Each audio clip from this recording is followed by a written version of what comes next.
I just met Chad Magendanz today. Did I say it right? Yeah, great. A Liberty Republican legislator from right here in King County. He serves the 5th District as a freshman, and as a freshman is the assistant ranking Republican on the Education Committee. He also serves on higher education, technology, and economic development and rules. He's the former president of the Issaquah School Board, where he achieved the highest rating for education investment, which is student achievement per dollar spent, with the lowest administrative overhead in King County and the best credit rating in the state. He served in the U.S. Navy as a nuclear sub-officer and spent nearly 20 years working with Microsoft as both an employee and a contractor, focusing on management and software design. And I'm proud and excited to have him here today, Representative Chad Magendanz.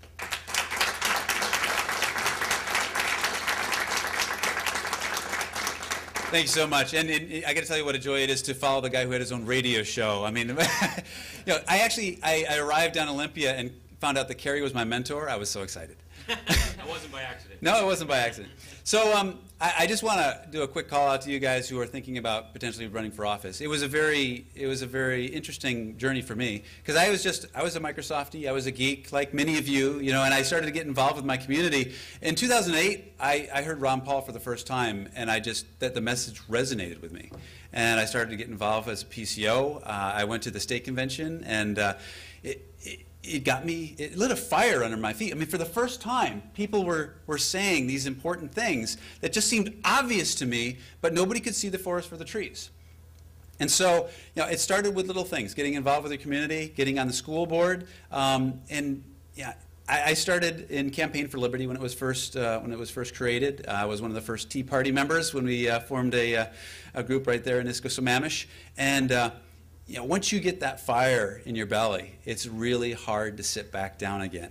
Yeah. And I am so excited to see this movement growing every day. I got to tell you some personal stories, though. When you get elected and you arrive down in Olympia, it's a little overwhelming. And what's really overwhelming is when you go through a week like we just had. At least a week, we've been doing these 12-hour sessions. We're working Saturdays. Sunday night, I was doing this school director conference, and I got a call on my phone from the new governor.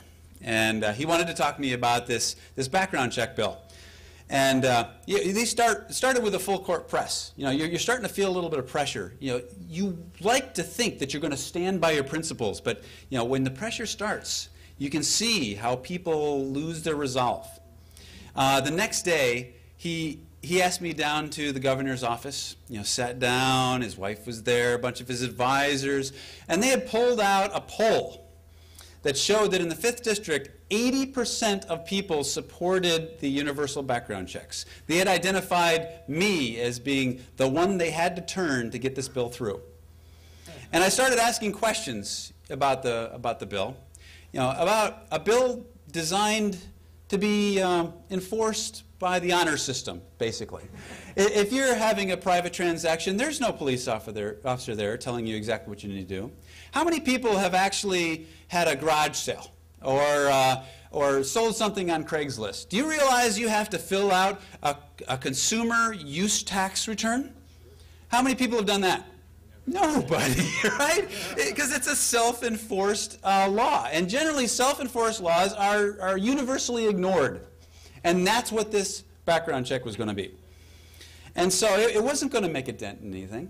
It wasn't going to change people's habit. It was going to put a burden on regular people, law-abiding citizens, to go work through this government machine just to be able to do a transaction that should have been just brain-dead simple. I tried to get a concealed weapons permit in February. I first went to the Maple Valley police officers. He said I had to go to King County. So I went to the King County Sheriff. They said, come back March 1st, and we can get you an appointment in April, and then it's going to take at least 30 days from there. And I bought a gun 2 weeks ago at Cabela's, and I love Cabela's, but it took a week to go through that. And so I started working, I'm a geek, right? So I started working on the technology of this. It's like, it doesn't have to be this hard. Why can't we create a tool? Now, I'm a member of the Washington Arms Collectors, right? And so we have this tool called Watch, where for $10, you can get a background check right there while you wait. Why can't we take a product like that and turn it to something that can be done at point of sale, at the discretion of the seller, and doesn't slow the transaction down at all, doesn't cost anything? Those are the kind of tools we can put in consumers' hands so they can ensure that they're not selling to someone who's going to use it to commit a crime. That's what we should be focusing on. We should put the power with the individual, not the power with the government. So I created an amendment, and unfortunately I never got a chance to pitch my amendment, but hey, I can live with that because it never came to the floor, and we won. But that's the kind of resolve you have to do, and sometimes you have to be courageous enough to step up to an 80% poll and be confident that when you sit down with these people and explain what's really going to work, that they'll get it. That people are not children. People need to be able to understand how our system works and how we're going to affect change. And it's not by sacrificing the power of the individual to empower our government. So that's what it really comes down to. And we've had a couple interesting bills. One that was less successful for the minority party was when we passed yesterday the DREAM Act. Unfortunately, that was taking. We have a pool of 32,171 kids who are eligible for state need grants, and yet don't receive them right now because we don't have enough money. These are U.S. citizens. And we just expanded that pool. 13,700 people who are illegally in this country between the ages of 18 and 24 and are below the poverty level are now eligible for this needs grant. And I don't know about you, but I believe in a healthy respect for the rule of law. And I work side by side with people at Microsoft all the time who come to this country legally and have worked through the immigration law. As bad as it is, I would love to fix it, but as bad as it, they have had respect for that law. And what we did yesterday just belittled all that they're doing to play by the rules.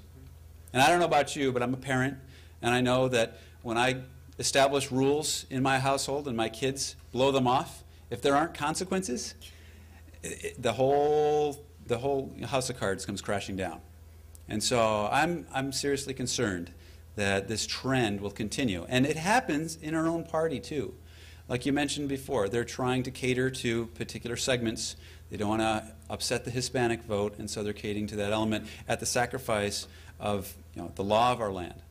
And so I encourage everyone that I meet, but especially members of my own caucus, to have that courage to stand up and do what's right, to stand by those principles, and I know we'll make progress. But we need more of you. So if any of you are interested in getting involved, pull me aside, and I would love to work with you to help you get a little further down that road.